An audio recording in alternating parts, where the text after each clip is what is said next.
In this video tutorial we are going to take a look at how to build contact form, step by step. So let's get started. So from your WordPress dashboard, select Add New from Plugins. Then search for content in the search bar and you will get all the related results. Let's search for Simple Contact and here we get Very Simple Contact Form plugin. Install it and then activate it. Here in the list you will see your plugin at last. It says it adds shortcode contact on a page. Let's copy this contact from here and go to Pages.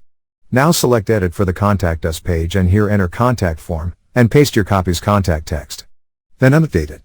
Once done, select View Page Link and here on your site page, you can see that contact form is inserted with name, email, subject, message etc. and a submit button.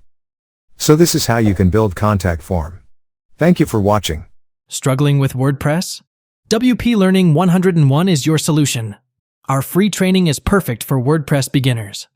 Click the link below to join WPLearning101.com and start mastering WordPress today.